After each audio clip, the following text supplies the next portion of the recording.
તારીખ 21/5/26ના 13:30 અરસામાં, એટલે લગભગ બપોરના 1:30 વાગ્યાના અરસામાં નડિયાદની અંદર રહેતા એક મહિલા કે જેઓ માનસિક રીતે અસ્વસ્થ હતા અને તેઓની માનસિક રોગની સારવાર પણ ચાલુ હતી.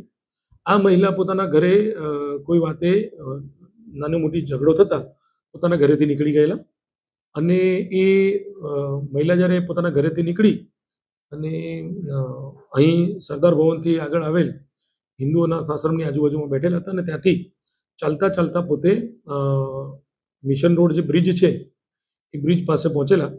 તેવામાં એક ઈસમ જે છે એ જેનું નામ છે હિતેશ પૂજાભાઈ તળપદા, એણે આ બેનને બ્રિજ પાસેથી પોતાના મોટરસાઇકલ પર બેસાડેલા. તે સમયે તે જે બેન છે તેમની માનસિક જે સ્થિતિનો લાભ લઈ આ હિતેશે તેમને એવું જણાવ્યું કે હું તમને તમારા પતિના ઘરે મૂકી જાઉં.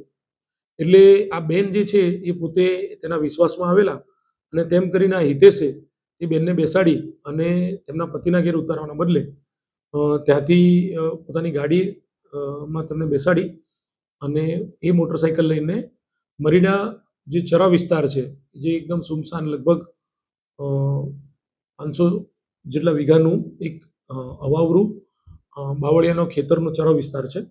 એ વિસ્તારમાં અવાવરું જગ્યાએ લઈ ગયેલા અને આ બેન સાથે શારીરિક દુષ્કર્મ કરેલું.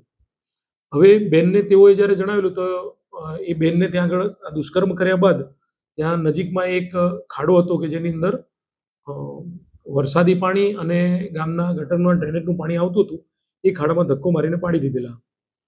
લગભગ સાંજના સમયે એ વિસ્તારના કેટલાક ગોપાલકો એ બાજુથી નીકળ્યા હશે ત્યારે આ બેને અવાજ કરતા ગામ લોકોએ આ બેન ત્યાં આગળ ખાડામાં પડેલી છે તેવી પોલીસને જાણ કરેલી, જેથી પોલીસે એને તાત્કાલિક ત્યાંથી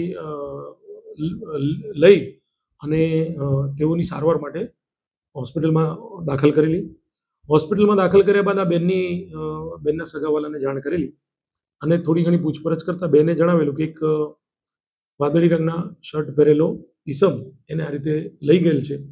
જે આધારે પોલીસે નેત્રમના સીસીટીવી કેમેરા અને સાથે સાથે નડિયાદ શહેરમાં આવેલા અન્ય કેમેરાઓ ચેક કરવાનું ચાલુ કરેલી, જેમાં એલસીબીની ટીમ અને નડિયાદ ગ્રામ્ય પોલીસ સ્ટેશનની ટીમ તથા નડિયાદ ટાઉન પોલીસ સ્ટેશનની ટીમ જોડાઈ.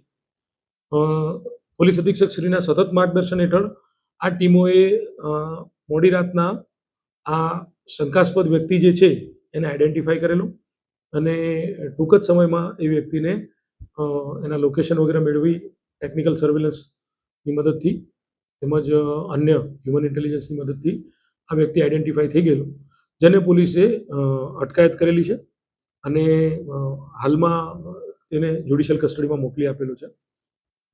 પોલીસે આ સંદર્ભે જે બીએનએસની કલમ 138, 140(4), 87 અને 64(2) અનુસંધાને ગુનો દાખલ કરી અને તપાસ હાથ ધરેલી છે.